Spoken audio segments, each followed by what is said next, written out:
Bom dia, galera, eu sou Heraldo Guerra de Recife, Pernambuco, sou empreendedor social. Estou muito feliz em poder compartilhar com vocês a minha experiência. E aí eu gosto muito de falar do empreendedorismo, citando o meu case, como eu vivi, como eu entrei nesse mundo e comparar um pouco ele ao surf. Eu sou um amante do esporte, sou louco pelo esporte. Passei um bom tempo parado e hoje voltei a surfar, e aí eu consegui me encontrar como empreendedor praticando surf. Por quê? O surfista em si, ele é um cara aventureiro, um cara que mergulha no mundo de incertezas, que é o oceano. Ele não sabe se vai ter onda boa, se não vai ter. Ele nunca procura ir contra a onda, e sim pegar a onda, aproveitar a oportunidade. Aos poucos ele vai arriscando manobras para que ele possa evoluir. E ele sabe que se um dia essa onda parar ou cair, ele tem que voltar para aquele mundo de incertezas e tentar novamente. O mais importante é nunca desistir e persistir. Isso é o que todo empreendedor faz. E aí o surf, ele sempre me permite glorificar meu dia, me permite abrir minha mente para novas ideias, para melhorar o meu feeling, para que isso me ajude no meu dia a dia de empreendedor. Então, quem está empreendendo ou vai começar a empreender e nunca surfou, eu aconselho a surfar pelo menos um dia para viver a experiência, seja de bodyboard, seja de prancha, seja de stand-up. Realmente o surfar é uma conexão incrível com a natureza, com o mundo, com outras galera, vale muito a pena. E aí, o Heraldo começou a vida dele de empreendedor com vários paradigmas. Enquanto eu era aluno de faculdade, eu achava um absurdo a disciplina de empreendedorismo. Eu achava que era uma perda de tempo, encheção de linguiça, eu não entendia porque tinha que ter aquilo e não tinha as aulas práticas, que era o que iria me colocar no mercado. E aí o mundo deu uma viravolta. Eu fui convidado a ser professor, sou formado em engenharia de software, ou seja, nada a ver com a área que eu fui convidado a ser professor de empreendedorismo.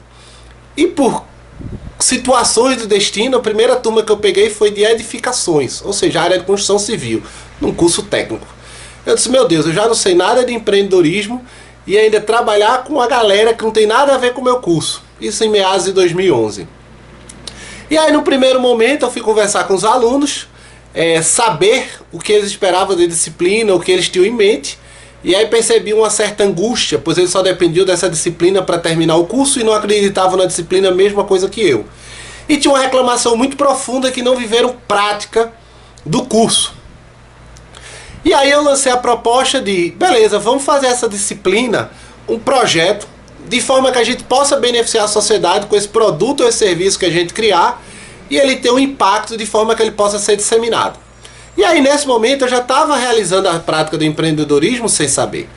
E aí foi o primeiro produto que surgiu, que foi um tijolo feito de fibra de coco, onde a ideia era tirar as casas de palafitas e as ruas sem pavimentação e utilizar esse mesmo material, uma vez que nos estudos a gente percebeu que o coco ele é bem abundante no Nordeste, ele possui um grande problema ambiental na sua decomposição, na eliminação do CO2, e também ele é um ótimo celeiro para o Aedes aegypti, uma vez que a sua estrutura consegue armazenar água de chuva por um bom tempo. E aí, para eu poder saber disso tudo, para poder entender mecânicas de solos, valores que os tijolos precisavam ser qualificados, eu precisei me especializar. Então eu tive que adquirir conhecimentos interdisciplinar. Depois disso eu quis correr risco. A gente viu que tinha um projeto muito bom e acreditar na viabilidade dele. E aí a gente lançou no mercado, participando de feiras científicas, e a primeira feira empreendedor que foi em São Paulo. Então, tipo, pra gente foi uma conquista muito grande, que a gente conseguiu em primeiro lugar.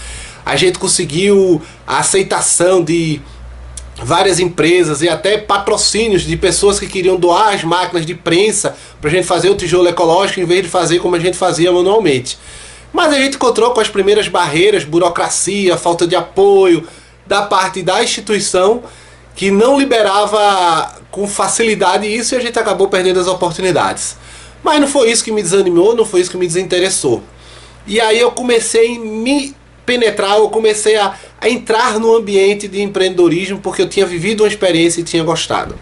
E aí foi quando eu decidi fundar uma célula empreendedora. Não sabia por onde começar, não sabia o que fazer, então a única coisa que eu tinha era vou buscar mais conhecimento. E aí foi quando eu entrei no meu mestrado e aprendi a prática da fábrica de software. Metodologia, gerenciamento de equipe, gerenciamento de RH, de trabalho, de produtividade. E aí levei isso para a sala de aula. Em cima disso a gente tinha que ter uma proposta de um produto, porque eu precisava vender um sonho, que outras pessoas sonhassem comigo e acreditassem. E eu não percebia que eu já estava fazendo nesse momento o Elevator Pitch, que era a conquista da minha equipe para trabalhar comigo no mesmo sonho. Então eu precisava apresentar a questão emocional, a questão de impacto, que era o que interessava para meus alunos naquele momento. E aí, na busca por um assunto, o meu primeiro grande projeto foi o Ken Game, que é o software para tratamento em crianças autistas, onde durante a pesquisa eu me identifiquei muito com a dor do cliente. E aí eu queria resolver essa dor. Eu não queria dedicar 2 anos de vida no mestrado, num material que gerasse uma publicação, um artigo e uma gaveta. Eu queria realmente gerar um impacto para a sociedade. Foi quando eu comecei a me identificar com a questão social. E aí, dentro dessa pesquisa, eu passei a estudar melhor e de mais perto o meu cliente. Entendi os relatos, entendi os vídeos, entendi as pesquisas. E isso foi tão importante que foi até a fundamentação do nome. Em muitas pesquisas eu descobri que o nome que o autista, na verdade, ele era considerado impossibilitado para a sociedade. E aí eu queria quebrar isso. Então o nome Ken não vem de poder, e sim de que ele pode estar inserido na sociedade, que ele pode viver bem na sociedade. E o game, que é pelo ato de brincar, ele vai conseguir isso. E aí fui em clínicas, visitei famílias, viajei o Brasil todo apresentando a proposta. E aí descobrindo como acontecia o tratamento no dia a dia, como as metodologias eram utilizadas, o tempo de resposta, como eu poderia realmente melhorar isso e impactar realmente na vida dessas pessoas. E aí, mediante essa coleta dessas informações, eu melhorei mais ainda meu pitch e tive argumentos para convencer mais ainda as pessoas. Tive material emocional, tive material que me provava que era um produto com escalabilidade comercial, porque não adiantava só me agradar, mas tinha que agradar a todo mundo. Então teve todo o estudo de mercado. E aí a gente conseguiu formar a primeira equipe, e começou com 2 alunos, e aí a gente conseguiu chegar ao pódio de 36 participando do Life App, e a gente conseguiu organizar e formar a célula. E aí o produto foi amadurecendo, fomos participando de eventos. Atualmente a gente tem uma média de mais de 40 prêmios, entre nacionais e internacionais. Fomos buscando parcerias de forma que fortalecesse o nosso produto. A parceria é essencial, que foi, por exemplo, por meio delas que a gente ganhou convites para ir para eventos nos Estados Unidos e participar de associações americanas, pois elas entenderam que o nosso produto era bom, mas a gente não tinha aquele canal de comunicação com aquelas instituições ou com aquela empresa que nos convidou. E aí, durante um evento, eu pude conhecer uma pessoa que fez uma parceria com a gente, que fez essa ponte. Então tudo que eu tenho hoje de empreendedorismo, ele foi vivido muito na prática. Mas claro que eu busquei me aperfeiçoar, estudar. Eu sabia que muita coisa eu teria que aprender e saber diferenciar entre a teoria e a prática. E aí fiz diversos cursos online, presenciais, oficinas dos eventos que eu participei, e fui melhorando e fui refinando. E aí o que eu aprendi muito no empreendedorismo é que você tem que ser uma pessoa muito colaborativa e comunicativa. Porque mesmo que você tenha concorrentes, você aprende com ele. No meu caso, eu procuro ser solidários. Existem vários outros projetos, como o ABC Autismo e outros produtos que são concorrentes meus, mas que eu não considero concorrentes. O que eu puder eu contribuo, o que eu puder ajudo, o que eu puder oriento, assim como em outras áreas. E aí um exemplo que eu gosto muito, eu já tenho uma parceria, uma amizade muito boa com o Livox, que é o do Carlos Pereira. Que pode ser considerado um concorrente, mas a gente não se considera. A gente vibra muito com a vitória um do outro, a gente passa dicas. É tanto que o último evento que eu participei foi o Imagine Cup, e eu disse a ele, ó, bora participar. Ele disse, cara, eu não sei como é que faz. Eu disse, beleza, eu tenho experiência, eu vou fazer sua inscrição e a gente tenta. E aí a gente vai construindo as coisas. Ontem ele já me ligou falando que conseguiu umas coisas muito boas, tentando me colocar no cenário. E aí a gente tá caminhando, andando para tentar acertar e empreender. E aí o que eu posso deixar de dica para você é, se você quer empreender, você quer iniciar, se você puder surfar, ótimo, você vai ter uma experiência única. Se você não puder surfar, mas você quer empreender, procure primeiramente planejar. É muito importante. Traçar metas. E aí dentro dessas metas você faz um organograma do que é que você tem que seguir dentro de um cronograma específico. O que eu aconselho é, tem sua ideia, saiu daquela zona morta, você já partiu para a ideia, tente trazer pessoas que comecem a acreditar nessa sua ideia, que com a equipe, com outras pessoas lhe apoiando vai ser muito fácil. Então dê uma estudada de como você vai fazer essa apresentação. O que é interessante. Não adianta você apresentar só valores que vai ganhar dinheiro, que vai escalar, mas sim como é que essa galera vai acreditar nessa ideia como você. Porque de começo monetização é muito difícil. Então essa galera tem que estar por amor ao seu projeto. Então você tem que vender o amor. É muito importante você divulgar e apresentar para você conhecer o seu perfil do seu público. Que existe o público cliente e o público usuário. O usuário é aquele que vai fazer o seu produto crescer, escalar, que pode ou não ser monetizado. E o cliente é o que vai fazer com que o seu produto tenha sustentabilidade, que pode depender muito da quantidade de usuários que o seu produto tem. Então, vá entendendo a dor do seu usuário, vá coletando informações. Não se limite a um grupo pequeno, procure outros estados, outras regiões, outros grupos, outras diferenças culturais, para você ir cada vez mais aperfeiçoando. Depois dessa informação, procure fazer o seu primeiro MVP. A galera tem muita ideia de que MVP já tem que ser um produto demo, ou um protótipo funcionando. Eu acredito que não há necessidade disso. Acho que o MVP ele tem que passar principalmente a experiência do que você quer oferecer naquele produto. Se você conseguir passar essa experiência até por meio de papéis, prototipação em papel, prototipação de um cenário, ótimo, você conseguiu. Eu digo vários exemplos que eu tive a oportunidade de conhecer os MVPs no Rio de Janeiro, que eram muito simples, mas passava toda a experiência do produto.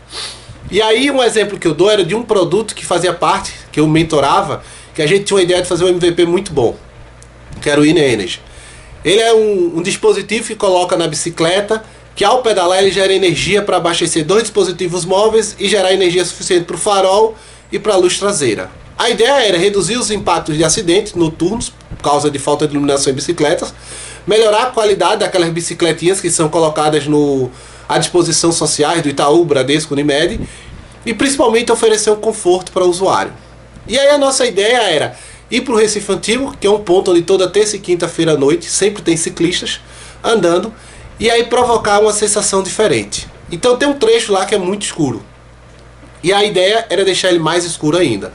Para os que tinham luz e farol, ótimo, passariam em uma tranquilidade. Para quem não tinham, iam sentir um certo receio, medo, buraco, acidente ou qualquer situação desse tipo.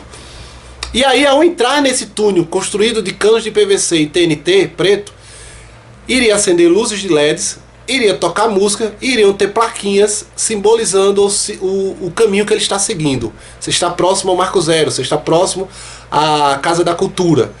E aí, no final, estaríamos lá para abordar esse ciclista para saber o que ele tinha achado da experiência. Que era isso que o Ine Energy queria provar para ele, que ele poderia andar utilizando os recursos do seu dispositivo celular sem ter medo de desligar, com luz fornecidas pela bicicleta e principalmente ouvindo boa música, que poderia ser do celular ou de qualquer outro dispositivo.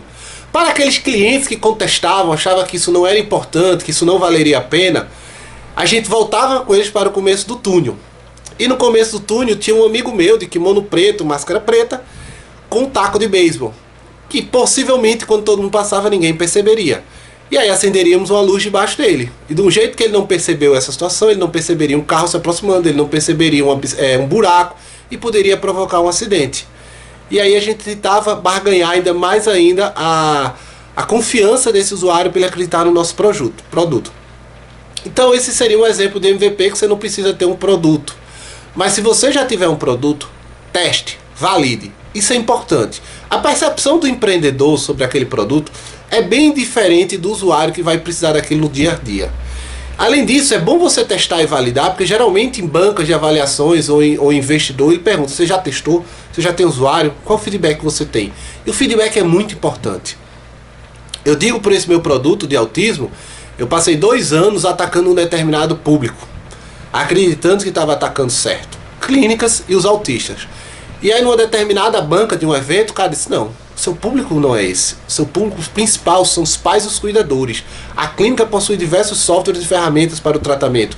O autista em si ele não vai ter o uso disso se não for intermediado pelos pais. E eu disse, eita, é mesmo. E aí eu consegui triplicar a potencialidade do produto. Então isso veio por meio de um feedback, de uma avaliação num pitch apresentado. Então isso é muito importante. A cada ciclo que você vai seguindo, do MVP, do teste, da validação, você vai melhorando seu argumento, você vai melhorando seu pitch. E aí você vai apresentando depois. E aí quando você sentir o momento, cara, eu já estou no momento, vou lançar no mercado, vou partir para o investidor, vou partir para escalar, aí você vai ter que refazer o seu pitch. Por quê? Um pitch para um investidor é bem diferente de um pitch para um parceiro, é bem diferente de um pitch para aquela galera que vai estar no seu projeto cativada emotivamente ou que vai estar pela paixão. Então você vai ter vários pitches. É fundamental você ter esses pitches na cabeça ou as pessoas que representam, porque as oportunidades aparecem assim em situações extremas. Outro exemplo que eu dou disso que aconteceu, eu estive em São Paulo, num evento, não lembro o nome do evento, e aí fui almoçar com a Aniele Guedes, uma super empreendedora de São Paulo. Adoro ela, sou fã dela. E durante esse almoço, eu tive a oportunidade de encontrar uma outra amiga que estava conversando com uma investidora, que era a Fátima Laplaca. E aí eu tive poucos minutos, ou acho que menos de um minuto, ou um minuto e pouco, para apresentar o que era o Ken Game, porque ela gostava de investir em projeto social, e convencer ela que valeria a pena, depois daquele almoço, manter um diálogo comigo. E essa conversa ela foi enquanto o almoço não chegava, ou seja, foi feito pedido enquanto o garçom não trazia os pratos. E aí, graças a Deus, o pitch foi certo, a gente fez uma boa comunicação após o almoço, e até hoje a gente tem uma boa parceria. Então, eu acredito que possa futuramente rolar um investimento ou não, quando eu achar que eu estou no momento, que a gente ainda não acreditou que está nesse momento. E aí tudo é crescimento. Como vocês viram, eu estou desde 2011 nessa luta, que para mim é uma felicidade extrema. Eu não troco a área do empreendedorismo por nenhuma outra área. Minha mãe não entende, mas a flexibilidade, a liberdade que eu tenho de trabalhar naquilo que eu amo, de fazer o que eu gosto, de ver famílias felizes, de ver sorrisos de crianças, é o que me dá brilho nos olhos. E claro, principalmente poder durante a semana simplesmente ir surfar, viajar e saber que o meu produto está andando bem, meu trabalho está andando bem e eu estou feliz com isso. Então empreender tem todas essas vantagens. Acredite, persista. É a principal dica que eu dou a vocês sobre o empreendedorismo, que quando vocês acertarem vai valer a pena. E principalmente, escolha empreender naquilo que vocês gostam, no que vocês se identificam, porque você vai persistir muito, você vai precisar ter muito amor. Então se pergunte, qual é a sua parada? O que é que você quer empreender? Social, comercial? Você quer trabalhar com cidades inteligentes? E a partir dessa sua ideia, dê o seu primeiro pontapé. Um dia a gente pode se encontrar nos eventos de empreendedorismo, ou quem sabe no mar surfando, e você dizendo, ó, estou hoje aqui por sua causa. E aí quem quiser mandar depois para mim um vídeo, trazendo seu primeiro dia de surf, eu vou ficar muito feliz. E quem quiser conversar comigo e trocar ideia, pode me achar no Face, Heraldo Guerra, ou no LinkedIn, o mesmo nome, e Gmail, heraldo.guerraf, que aí você vai me encontrar também no Hangout. Sucesso, galera, boas ondas, façam da vida de vocês valer a pena. Quem gosta e quer empreender, o caminho é ser feliz fazendo o que você gosta. Valeu, galera. Beijos.